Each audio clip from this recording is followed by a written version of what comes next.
Hello everyone, मैं लक्ष्मण सिंह चौहान आपके अपने आईटी हंट चैनल पर आप सभी छात्रों का फिर से एक बार स्वागत करता हूं। आज के लेक्चर में हम लोगों को जो सीखना है वो एक नया पेपर है जिसके बारे में हमें जानना है, और उस पेपर को हम लोग बोलते हैं IT tools and network basic. जो हम लोग मॉड्यूल पढ़ने चल रहे हैं उसका नाम है IT tools and network basic. तो आज हम लोग इस नए मॉड्यूल की क्लासेस स्टार्ट कर रहे हैं। अब आपका ये प्रश्न हो सकता है कि what is the paper which are usable for different stream of computer science students. यह पेपर किनके लिए बेहतर है? तो यह पेपर एक कंप्लीट पेपर जैसा है। यह फंडामेंटल जब भी कोई स्टार्ट करता है कोई एजुकेशन लाइफ में सीएस को, तो क्लास फर्स्ट से लेके क्लास 12th तक कोई भी एकेडमिक और प्राइमरी लेवल के स्टूडेंट्स हो उसके लिए भी लेक्चर बहुत इंपॉर्टेंट है। जो टॉपिक है ये क्लास, अगर आप कोई प्रोफेशनल कोर्स करते हैं DCA, ADCA, O level, triple C या फिर और कोई भी इससे संबंधित कोई कोर्स करते हो, फिर उनके लिए बहुत बेहतर पेपर है।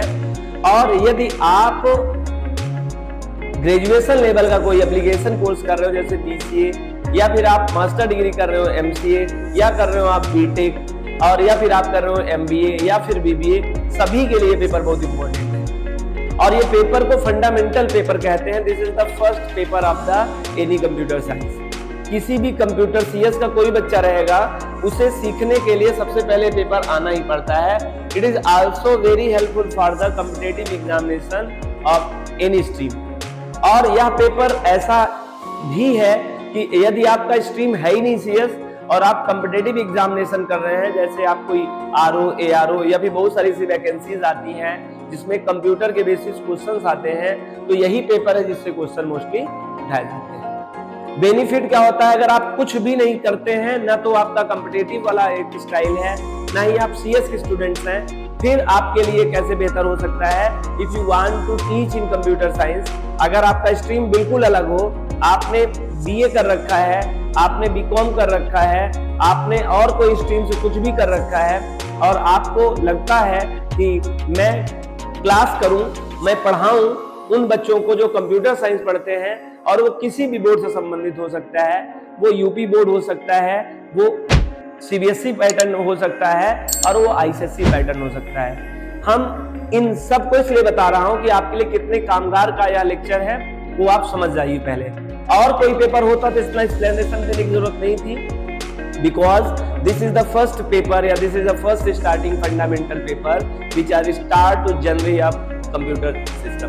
कंप्यूटर सिस्टम की जो जर्नी है, जो स्टार्ट है, यात्रा है, वो इसी पेपर से शुरू होती है। तो so that this is the very most important module for the every student. We can say the complete module. जैसे फूड अपने आप में कंप्लीट फूड कहा जाता है कि अगर फूड है तो आपको सब कुछ मिल जाता है। एग्जैक्टली अगर सीएस के स्टूडेंट्स हैं और अगर आपने आईटी टूल्स पढ़ रखा है, तो बेसिकली आपने बहुत कुछ तरीके से तैयार है, आपका बेस बहुत अच्छा तैयार है। आइए पता करते हैं हम लोग इस पेपर के अंतर्गत क्या पढ़ेंगे, ऐसा क्या खास है जिसकी बात किया जा रहा है इतनी देर से, और उसके अंतर्गत सीखेंगे क्या क्या। एक्चुअली में सबसे पहले तो आपको कंप्यूटर क्या है उसके बारे में एक्सप्लेन करना पड़ेगा, क्योंकि आप कंप्यूटर का सी से स्टार्ट करेंगे और आर तक पूरी जानकारी लेंगे। जैसे कंप्यूटर में हम लोग जानेंगे what is computer, types of computer, activity of computer, drawback of computer, features of computer, generation of computer, history of computer, मतलब जितना कंप्यूटर संबंधित क्वेश्चन बन सकते होंगे, सबसे पहले तो फंडामेंटल हम लोग को यही समझना है, कंप्यूटर रिलेटेड टर्म्स। ठीक है। फिर आफ्टर सम टाइम, कुछ समय बाद, हम लोग कंप्यूटर में इसी सब्जेक्ट के अंतर्गत पढ़ेंगे हार्डवेयर। हार्डवेयर के बारे में पढ़ेंगे, और हार्डवेयर में देखेंगे कंप्यूटर के पास बेसिक 4 डिफरेंट हार्डवेयर होते हैं, input device, process device, output device, storage device, और बहुत डीप तरीके से और डिफर टू अदर हम लोग ये सीखेंगे। जब आपका हार्डवेयर कंप्लीट हो जाएगा, इसी को हम लोग बोलते हैं फंडामेंटल लर्निंग। और फिर हम लोग फंडामेंटल में 2 चीज होती है, computer made by 2 different parts, first is the hardware and second is the software. तो हम लोग सबसे पहले सीखेंगे हार्डवेयर के बारे में। हार्डवेयर के 4 पार्ट के बारे में बहुत बेसिक सी जानकारी लेंगे। आप समझे 0 से लेकर हीरो तक की जानकारी आपको मिलनी नहीं चाहिए हार्डवेयर में, क्योंकि मैंने आपको बता रखा है this is a complete knowledge. ये क्लास फर्स्ट टू लेकर कोई पीजी लेवल के स्टूडेंट के लिए बेहतर क्लासेस है। तो मैं बात जो करूंगा वो उसी तरह से करूंगा 0 से लेके हीरो तक के लेवल का, मतलब स्टार्ट टू एंड बात करूंगा मैं, है ना। हार्डवेयर के बाद एक टॉपिक होगा सॉफ्टवेयर। सॉफ्टवेयर में भी हम लोग 2 प्रकार के सॉफ्टवेयर बहुत अच्छे से एक्सप्लेन करेंगे। एक सॉफ्टवेयर होगा सिस्टम सॉफ्टवेयर और एक होगा एप्लीकेशन सॉफ्टवेयर। पहले सॉफ्टवेयर जानेंगे, फिर सॉफ्टवेयर के टाइप जानेंगे, फिर उसमें हम लोग सिस्टम सॉफ्टवेयर जानेंगे। और सिस्टम सॉफ्टवेयर के अंतर्गत क्या सीखेंगे? सिस्टम सॉफ्टवेयर के अंतर्गत सीखेंगे कंपाइलर, इंटरप्रेटर, जिसे ट्रांसलेटर या लैंग्वेज प्रोसेसर कहते हैं, हम लोग उसको डीप में समझेंगे।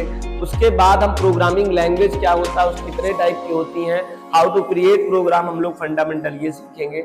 और ठीक उसके बाद हम सीखेंगे operating system. This is the most important topic of the IT tools and basic network topic का ये टॉपिक सीखेंगे। ओएस ऑपरेटिंग सिस्टम क्या है, ऑपरेटिंग सिस्टम कितने प्रकार के होते हैं, ऑपरेटिंग सिस्टम के क्या फंक्शन होते हैं, ऑपरेटिंग सिस्टम कितने टाइप के होते हैं। तो हम लोग ओएस में 3 तरह का ओएस पढ़ेंगे। जो सबसे थोड़ा सा ओल्डेस्ट स्टार्ट करूंगा वो डॉस पढ़ूंगा, डॉस सीखूंगा क्या होता है, विंडोज क्या होता है और लाइनेक्स क्या होता है। मतलब डॉस सीखना है, फिर विंडोज सीखना है, फिर लाइनेक्स सीखना है। 3 ऑपरेटिंग सिस्टम के बारे में हम लोग जानकारी लेंगे। और ये जब कंप्लीट हो जाएगा तो हम लोग जो तीसरे स्टेप में शुरू करेंगे एप्लीकेशन सॉफ्टवेयर सीखेंगे। और एप्लीकेशन सॉफ्टवेयर में 2 एप्लीकेशन सॉफ्टवेयर सीखेंगे। एक एमएस ऑफिस सीखेंगे, जिसके अंतर्गत हम लोग किसी भी ऑफिस में आसानी से कोई ऑफिस वर्क कर सकते हैं। और इस ऑफिस वर्क में वर्ड, एक्सेल, पावर पॉइंट और MS Access and MS Excel, ये 4 चीज जानेंगे। और एक एडवांस वर्जन है, नया एक एप्लीकेशन सॉफ्टवेयर जो लाइनेज को सपोर्ट करता है, उसका नाम है लिब्रे ऑफिस। लिब्रे ऑफिस भी हम लोग इस पे सीखेंगे। लिब्रे ऑफिस के अंतर्गत हम लोग 4 प्रोग्राम सीखेंगे, कैल्क सीखेंगे, इम्प्रेस सीखेंगे और फिर राइटर सीखेंगे और बेस सीखेंगे। ये सब सीखने के बाद जो चौथा स्टेप शुरू होगा, हम लोग इसमें नंबर सिस्टम सीखेंगे। नंबर सिस्टम में नंबर कन्वर्जन क्या होता है, decimal number system, binary number system, octal number system और hexadecimal number system. I hope अगर आप इतना जानकारी ले लेते हैं, इतना चीज पढ़ लेते हैं, तो किसी भी स्कूल में 1 to 10 या 1 to 12 में जो बेसिक सब्जेक्ट होता है कंप्यूटर सीएस का, वो टीच कर सकते हैं कंप्लीटली। और अगर आप इतना कंप्लीटली देख लेते हैं तो किसी भी कॉम्पिटिटिव एग्जाम के लिए भी आपका कंप्लीट हो जाएगा। और यदि आप स्टूडेंट्स होंगे और नॉर्मल कोर्स कर रहे होंगे, डीसीए, एडीसीए, तब भी आपके लिए बहुत बेहतर ये रहेगा। तो जैसे आप देख पा रहे हैं यहाँ एंड लगा हुआ है, 2 पार्ट होता है, आईटी टूल्स और नेटवर्क बेसिक।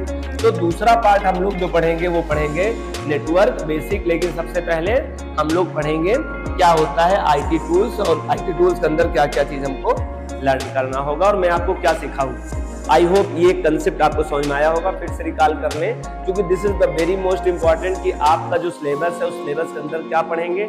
और सबसे पहले डिक्लेयर कर देने से क्या होता है, मिस नहीं होगा। अगर हम बताएं ना कि आपको क्या पढ़ाएंगे, तो हम कुछ भी पढ़ा सकता हूं और बाहर निकल सकता हूं। और आप भी कितनी देर तक इंतजार करोगे, क्योंकि हो सकता है जो आप पढ़ने आए हो वो मैं पढ़ाऊं या ना पढ़ाऊं, ये बड़ा मिसकॉन्शियस आपको रहता है कि नहीं ये पढ़ाएं ना पढ़ाएं। तो मैंने एक्सप्लेन कर दिया, मोस्टली ऐसा कोई टॉपिक नहीं है जो फंडामेंटल हार्डवेयर और सॉफ्टवेयर के अंतर्गत हो और यहाँ मिस हो। मोस्टली हम लोग सब सीखेंगे। आई होप यह लेक्चर में आपको ये पता चला होगा कि हम लोग IT tools and network basic के अंतर्गत, आईटी टूल्स के अंतर्गत क्या पढ़ने वाले हैं। नेटवर्क बेसिक को बाद में एक्सप्लेन करते हैं, टाइम जाया नहीं करते हैं कि एक्सप्लेन करने में। सबसे पहले तो लेक्चर स्टार्ट करेंगे हम लोग आईटी टूल्स का। आईटी टूल्स में सबसे पहले हमको सीखना है कंप्यूटर। तो आई होप ये बात समझ में आई होगी। और हम लोग स्टार्ट करते हैं the first topic of the today first lecture of the IT tools and basic network, और टॉपिक है कंप्यूटर। हम लोग जो सीखने चल रहे हैं और जो हम लोग पढ़ेंगे वो पढ़ने चल रहे हैं कंप्यूटर क्या है। आपको कोई कुछ नहीं करना है, आपको अपनी हैंड रिटन नोट्स आपको पीडीएफ अवेलेबल हो जाएगा आफ्टर सम लेक्चर। आपको केवल सुनना और समझना है। आपको लगे कि समझने के लिए मेरे पास कुछ होना चाहिए तो आप स्क्रीनशॉट कर सकते हैं। बीच बीच में जो चीजें मैं लेक्चर लिखूंगा आप उसको स्क्रीनशॉट करके समझ सकते हैं। बाकी नोट्स बनाने की आवश्यकता नहीं है, नोट्स आपको हैंड रिटन नोट्स प्रोवाइड हो जाएगी पीडीएफ के फॉर्म में। चलिए, सबसे पहले अगर हम कंप्यूटर पढ़ने आए हैं तो सबसे पहला शब्द यही होता है, ये कंप्यूटर है क्या। तो हम लोगों को जो सीखना है वो सीखना है कंप्यूटर के बारे में, कंप्यूटर है क्या। और सबसे पहले कंप्यूटर में आती है इसकी स्पेलिंग। सबसे पहले हम बात करेंगे स्पेलिंग की, फिर इसके प्रोनाउंसिएशन की, फिर इसके मीनिंग की, और मीनिंग में भी रीजन भी पता करेंगे। सबसे पहले तो हम लोग को ये पता करना है और फिर समझेंगे इसका फुल फॉर्म क्या होता है। सबसे पहले तो हम केवल कंप्यूटर टर्म से ये 4 चीजें सीखेंगे। आई होप ये बात समझ में आया हो। और इसी चीज को हम इस तरह से पढ़ रहे हैं और यही पढ़ाने के तरीके को हम लोग कहते हैं डीप नॉलेज। और if you have the knowing about the deep knowledge then definitely you are differ to other. यदि आपको गहरा ज्ञान होगा किसी भी सब्जेक्ट के बारे में, कोई भी हो, सब्जेक्ट हो या कोई दूसरा विषय हो, यदि आपको एक डीप नॉलेज रहेगा तो definitely you are differ to other. आप सबसे अलग रहेंगे, आप सबसे अलग दिखेंगे। और if you have a deep knowledge and differ to other तो definitely you can say that you are successful. बहुत सारे स्टूडेंट जानना चाहते हैं सक्सेस किसे कहते हैं, सफलता किसे कहते हैं। उनको मात्र 2 बात समझना है, ओनली डीप नॉलेज। क्या समझना है? मैं इस पे चर्चा इसलिए कर रहा हूं क्योंकि ये स्लोगन है, ये अपना लोगो है, ये अपना सब कुछ है, इसी पे बेस्ड है। अपनी वेबसाइट है, हम लोग का पूरी टीम इसी पे काम करेगी कि कैसे आपको डीप नॉलेज दिया जाए। आपको 2 चीज आपसे मुझे चाहिए, पहला चीज आपका ध्यान और दूसरा चीज आपका धीरज। और दोनों ही बड़े कम पाए जाते हैं आज के जनरेशन में, क्योंकि ये फोकस मसल्स कमजोर होते जा रहे हैं। हम जिस जमाने में हैं वो शॉर्ट और वीडियोस के जमाने में है, रील्स के जमाने में है। तो मोस्टली हम 30 सेकंड के रील को भी बहुत बार स्क्रॉल कर लेते हैं। तो पेशेंस कम कितना होता है आपको बताने की जरूरत नहीं है। तो डेफिनेटली आपको थोड़ा पेशेंस लगाना पड़ेगा, देना पड़ेगा और अपना अटेंशन भी देना पड़ेगा। बिकॉज अटेंशन से और अपने पेशेंस से आप कोई डीप नॉलेज ले सकते हैं। मेरे पास ऐसा कोई मैजिक नहीं है जो इतनी बड़ी बात बता दिया और आपको लगे कि आपको सब कुछ अचीव हो जाएगा। वो आपकी मेहनत है, मैं केवल उस मेहनत का एक छोटा सा बिंदा हूं जो मैं आपके लिए हेल्प कराने के लिए मददगार हूं। सब करना आपको ही डेफिनेटली। तो deep knowledge and differ to other, हम लोग क्या होंगे, यदि आपके पास डीप नॉलेज होगा तो डेफिनेटली आप डिफर टू अदर हो जाएंगे। और deep knowledge and differ to other is equal to successful life. Definitely इस बात की गारंटी है, इसकी लिखी पड़ी गारंटी है। अभी आपने अच्छे तरीके से चैनल पे पूरा लेक्चर पढ़ा तो जितना बताया गया है वो डेफिनेटली कंप्लीट हो जाएगा। ठीक है, तो हम लोग जो जानना है वो स्पेलिंग, प्रोनाउंसिएशन, मीनिंग और फुल फॉर्म। क्योंकि मैंने आपको बताया है कि ये वीडियो लेक्चर एकदम इनिशियल स्टेज से लेकर हायर स्टेज तक है, तो मैं बात भी इनिशियल से स्टार्ट करके हायर तक ले जाऊंगा। कंप्यूटर का जो स्पेलिंग है, आई नो दैट आप सबको पता होगा, COMPUTER। जब भी कोई आपसे स्पेलिंग पूछे what is the spelling of computer, तो आप उसे COMPUTER का प्रोनाउंसिएट करेंगे, दैट्स गुड। अगर आपसे कोई पूछे इसे प्रोनाउंसिएट क्या करते हैं, तो आई नो दैट आप सबको पता होगा, this is the basic class, इसे कंप्यूटर बोलते हैं हम लोग। ठीक है, कंप्यूटर। मीनिंग की बात करेंगे तो यहाँ मीनिंग में एक तो मीनिंग इसे अभिकलित्र कहते हैं, दूसरा इसे हम लोग संगणक के नाम से जानते हैं, और तीसरा हम लोग इसे गणना करने वाला। आई होप आपको मीनिंग समझ में आया होगा। देखिए, इसका मीनिंग 3 अलग अलग तरीके से कहा जा सकता है। ये अभिकलित्र है, विज्ञान की भाषा में इसे बोला गया है, संगणक इसे हिंदी की भाषा में बताया गया है, और ये जैसा काम वैसा नाम दे दिया गया है। कंप्यूट का मतलब होता है गणना, और ER लग गया है तो इसका मतलब कंटिन्यूअसली को रिप्रेजेंट कर रहा है, तो गणना करने वाला। फिर से एक बार बात को क्लियर करिएगा, what is the meaning of computer. तो मीनिंग में आप चाहे संगणक बता दीजिए, और चाहे आप क्या बता दीजिए, अभिकलित्र बता दीजिए, और चाहे आप गणना करने वाला बोल दीजिए। अब जिस स्तर के आप होंगे, मैंने कहा 0 से लेके इनिशियल स्टेज से लेके हम ये मास्टर डिग्री वालों के लिए बात कर रहे हैं, तो आप वहां मास्टर डिग्री में अगर आप होंगे तो गणना करना थोड़ा नहीं कहना ठीक होगा। अगर आप क्लास 1 to 5, क्लास 1 to 8 हो तो गणना करना ठीक है, नहीं संगणक कहिए। और अगर आपकी एजुकेशन ठीक ठाक है तो आप अभिकलित से भी आप इसको एक्सप्लेन कर सकते हैं। हालांकि ऐसा मैं बिल्कुल नहीं कर रहा हूं कि मास्टर डिग्री वाला गणना करने वाला बोलेगा तो गलत होगा या संगणक करेगा तो गलत होगा। डेफिनेटली आपकी क्लास बड़ी होगी, आपका स्टडी पॉइंट बड़ा होगा, आपकी क्लासेस की स्ट्रीम ज्यादा अच्छी होगी, तो आपको तीनों आना चाहिए, ना कि एक आना चाहिए। हालांकि आइए इस पे एक और प्रश्न खड़ा करते हैं। जब आप कहेंगे अभिकलित्र तो ये बात जरूरी नहीं है कि अभिकलित्र का मतलब आपको पता चला हो। जैसे आपको इसमें जरूरी नहीं कि अभिकलित्र माने क्या, बता तो दिया कंप्यूटर का मीनिंग होता है अभिकलित्र। What is the meaning of computer, आप कहेंगे अभिकलित्र है। लेकिन अभिकलित्र का क्या अभिप्राय है, what is the Hindi spelling of the अभिकलित्र, तो आप यहाँ पर चुप हो जाएंगे। फिर क्यों? क्योंकि आपको इसके बारे में पता नहीं होगा। लेकिन हम लोग इसकी बात भी करेंगे और इसी तरह की चर्चा को डीप लर्निंग हम लोग कहते हैं। इसी को कहते हैं डीप लर्निंग, कि मुझे स्पेलिंग, मैंने कंप्यूटर का मीनिंग तो पता चल गया, लेकिन मैं मीनिंग पता चल गया, this is the first stage, अब भी कुछ बाकी है। अभिकलित्र माने क्या, तो अभिकलित्र को एक्सप्लेन करूंगा। तो अभिकलित्र में अभिक्रिया प्लस एकत्रित, ये दो शब्द से मिलकर बना हुआ है अभिकलित्र। अभिक्रिया प्लस एकत्रित। अभिक्रिया किसे कहते हैं, जो आप मैनिपुलेशन या गणना जिसे हम लोग कहते हैं, तो विज्ञान की भाषा में जब कोई चीज तार्किक तरीके से किया जाता है तो उसे हम लोग अभिक्रिया कहते होंगे। अक्सर आपने देखा होगा केमिस्ट्री फिजिक्स में मोस्टली हम लोग इसका यूज किया करते हैं कि अभिक्रिया चल रही है। हालांकि केमिस्ट्री में ज्यादा आपने सुना होगा। प्रोसेस का एक नाम है अभिक्रिया, ठीक है। तो पहले प्रोसेस होगा फिर एकत्रित होगा। एक्चुअली में यहां पर भी आप चलते हैं और डीप तरीके से समझते हैं। पहले तो एकत्रित होता है, फिर अभिक्रिया होगा और फिर एकत्रित होगा।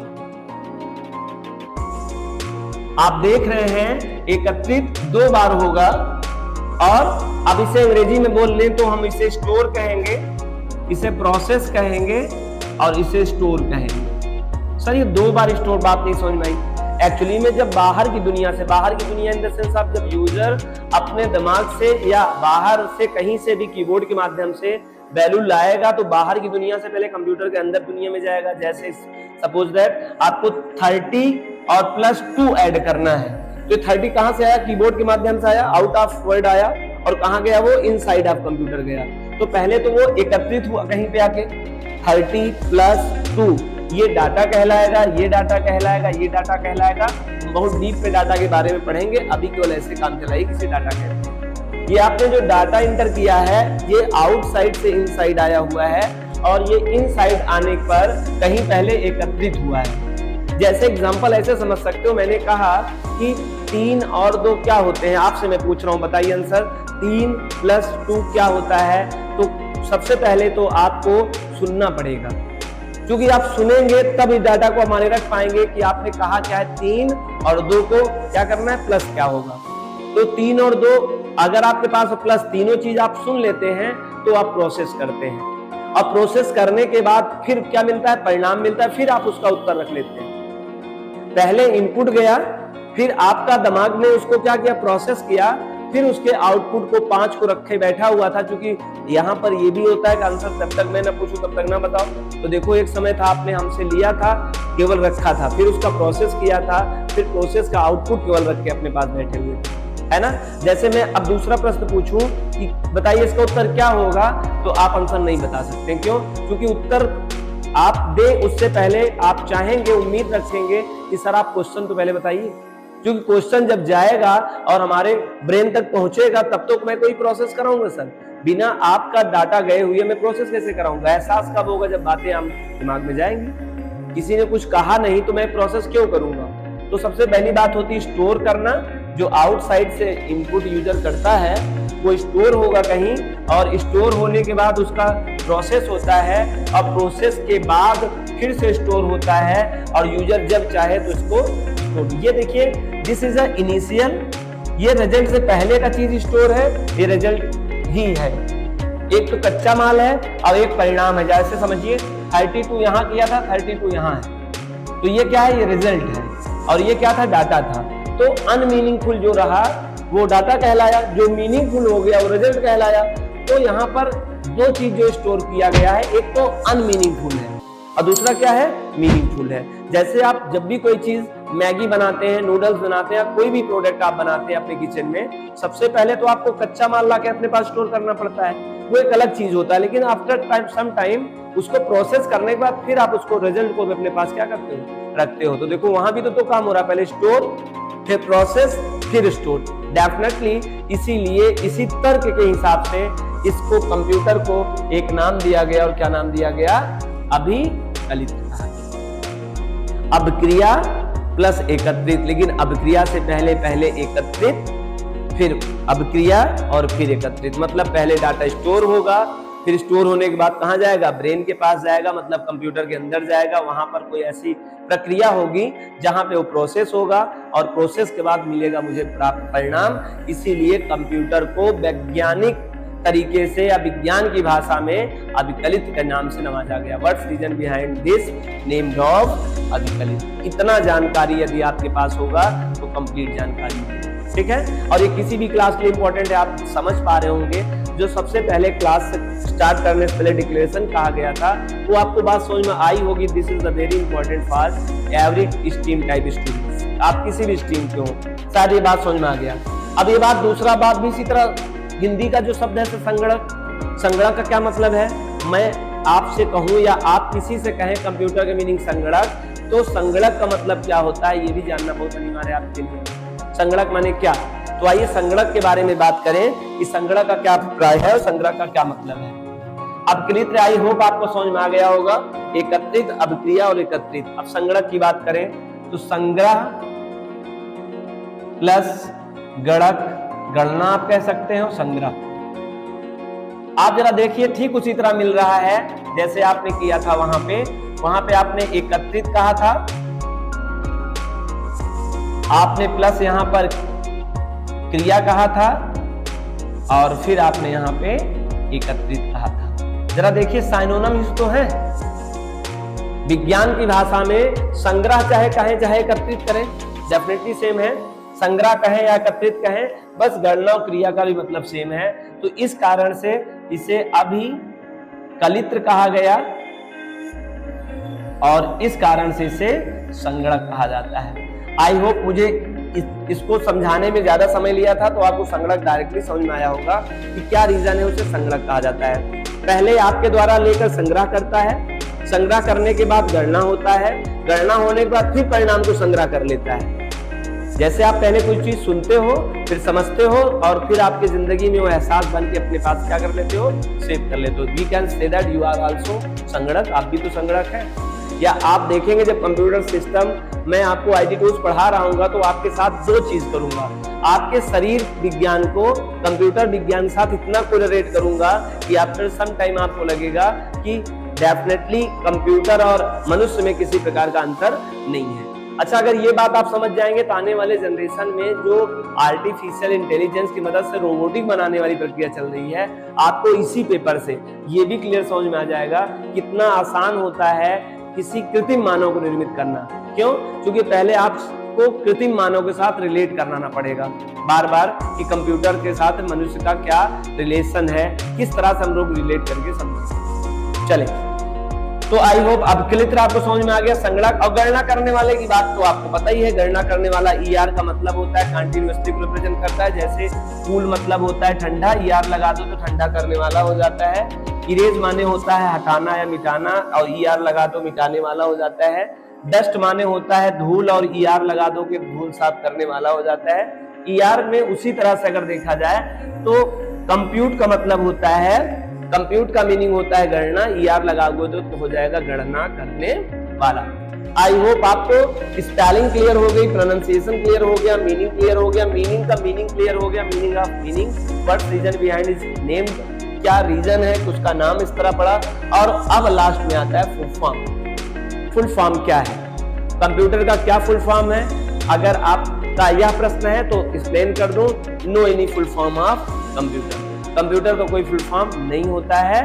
क्यों नहीं होता है? क्योंकि अपने आप में कंप्लीट फॉर्म खुद ही है। कोई चीज अपने आप में पूरी एक्सटेक्चुअल खुद हो गई हो तो उसको एक्सटेक्चुअल क्या करेंगे आप?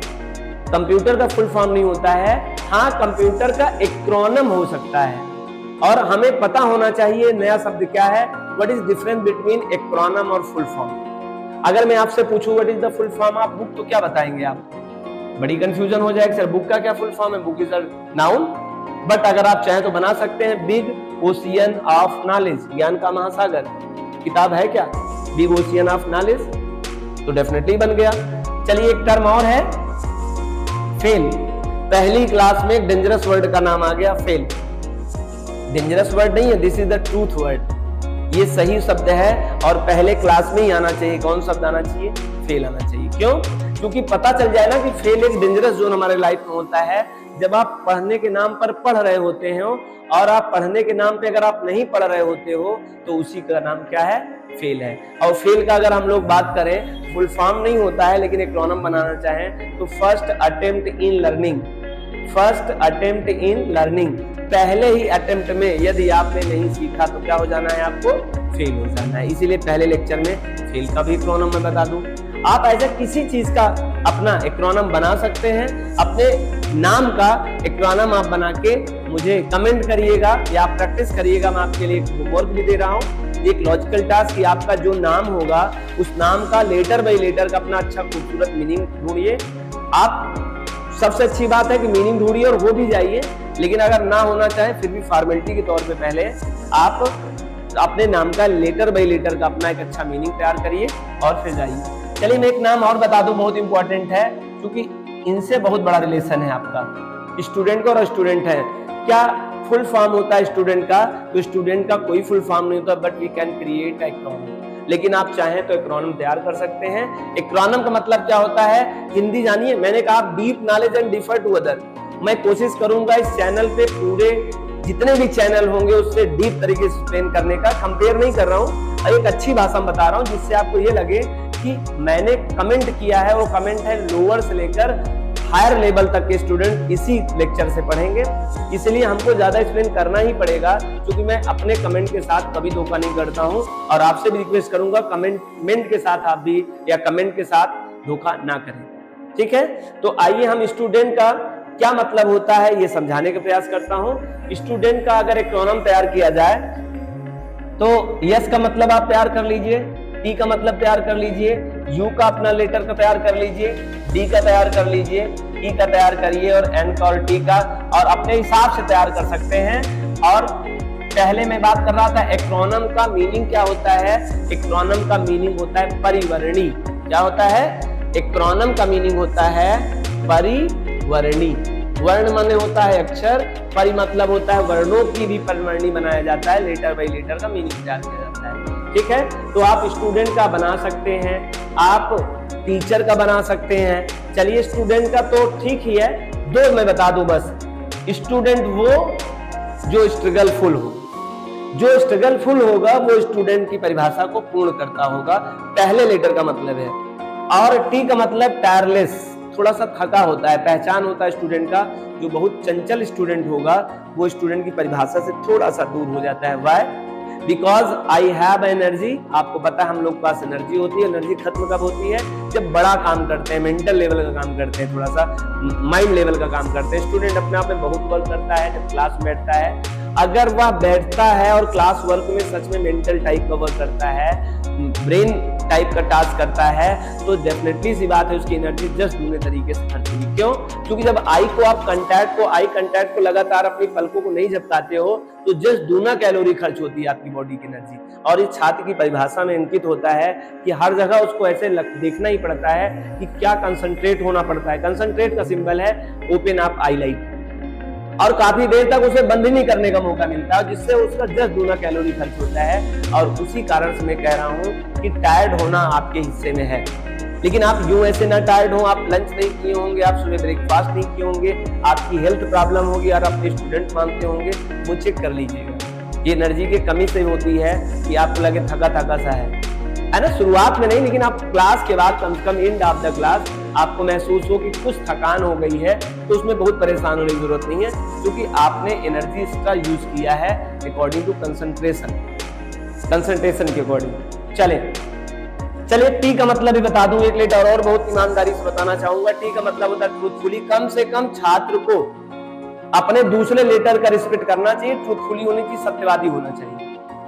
वो कभी झूठ ना बोले, ज्यादातर कोशिश करे कि उसे झूठ नहीं बोलना है। और वो अपने मामले में तो कतई झूठ न बोले। मैं ये नहीं कह रहा हूं अब दूसरी बात में कि आप दूसरे के मामले में झूठ बोले, लेकिन कम से कम अपने मामले में कतई झूठ न बोले। दूसरे के मामले में जैसे सिचुएशन हो, कभी कभी झूठ बोलना आपका किसी के लिए बेहतर हो सकता है, किसी का जान बच सकती है और बहुत सारी प्रॉब्लम सॉल्व हो सकती हैं, तब आप बोल सकते हैं, है ना। लेकिन कोशिश करें जब आप अपनी डिसीजन ले रहे हो तो ट्रूथफुल रहे, ईमानदार रहे। चलिए बाकी अब यूनिटी भी होनी चाहिए और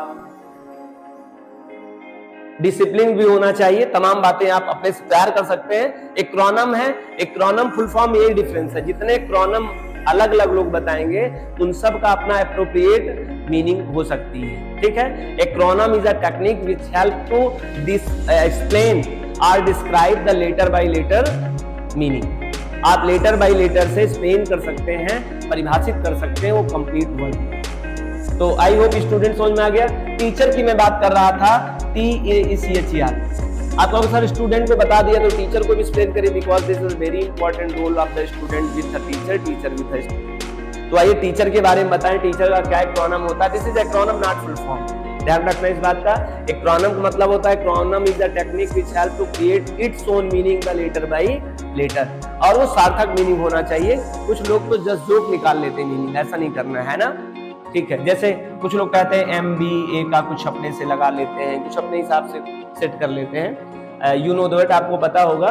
बट फिर भी टीचर का क्या मतलब होता है एक्रोनम, अगर सही आपको परिवर्तन करना हो तो टी का मतलब होता है टीच मैनर। टीचर वो जिसके पास टीच मैनर हो, लर्न मैनर होगा तो स्टूडेंट होगा, वो बहुत कुछ आता होगा, डजंट मैटर आपको क्या आता है, डजंट मैटर कि आप किस यूनिवर्सिटी से, किस एजुकेशन से, किस स्ट्रीम से पढ़े हैं, ये माने नहीं रखता है। माने ये रखता है कि आपका बताया गया कितना प्रतिशत बच्चों को समझ में आया। This is the very most important. Teacher वो जिसके टीच मैनर, और टीच मैनर पाने के लिए उसको थोड़ा टाइम लगता है, ट्रेनिंग भी होती है, उसको अपने आप को इम्प्रूवमेंट भी करना होता है, अच्छे टीचर्स की स्किल्स को देखना भी पड़ता है। वो हो सकता है, कोई भी हो सकता है, ठीक है। स्टार्टिंग में हो सकता है टीच मैनर ना हो, लेकिन आफ्टर सम टाइम आपने देखा होगा कभी कभी एक्सपीरियंस क्या माने रखता है। एक्सपीरियंस केवल ये माने रखता है, वो जानना चाहते हैं और पाना चाहते हैं ऐसे बंदे को, स्किल पर्सन को, जिसके पास काफी दिन का अनुभव हो, और काफी दिन का अनुभव का साइनोनिम्स ही होता है टीच मैनर। लेकिन अफसोस की बात, अगर कोई ज्यादा दिन तक पढ़ाने के बाद भी अपने पास टीच मैनर नहीं ले पाता है तो वो मिस थोड़ा सा कर दिया अपने लाइफ साथ में, ऐसा नहीं होना चाहिए। आगे चले, फिर से एक एक लेटर का एक्सप्लेन करूंगा, ज्यादा नहीं। और आर का मतलब होता है रेगुलरली। टीचर वो जो रेगुलरली हो। शिक्षक का दो बहुत इंपॉर्टेंट बात है, हम ज्यादातर कोशिश किए थे यहाँ भी पहले लेटर और आखिरी लेटर को, यहाँ भी पहले लेटर और आखिरी लेटर। आपके पास आप टीच मैनर आपके पास होना चाहिए और रेगुलरली होना चाहिए। अगर आप रेगुलर रहेंगे और आप टीच मैनर से काम करेंगे तो आपका स्टूडेंट डेफिनेटली पूरी तरीके से समझेगा, इसमें कोई दो राय नहीं है। तो आई होप आपको एक्रोनम और फुल फॉर्म का मतलब समझ में आ गया। फुल फॉर्म और एक्रोनम में बेसिक डिफरेंस क्या है? Full form always written in capital letter, ध्यान रखना, बेसिक सा डिफरेंस है। जिसका फुल फॉर्म होता है उसको कभी भी स्मॉल लेटर लिखने की गलती ना करिए, नहीं वो गलत हो जाता है। जैसे एग्जांपल फॉर IBM को आप ऐसे नहीं लिख सकते, that's wrong, totally wrong. IBM को जब भी लिखना पड़ेगा कैपिटल लेटर लिखना पड़ेगा, ठीक है।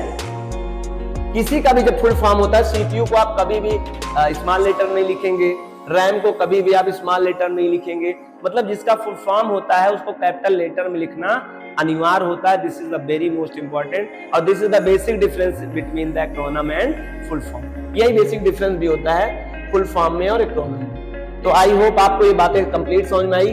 कंप्यूटर की spelling, pronunciation, meaning, full form, तो no any full form of computer. Computer का कोई फुल फॉर्म नहीं होता है, एक्रोनम होता है जो आप बना सकते हैं।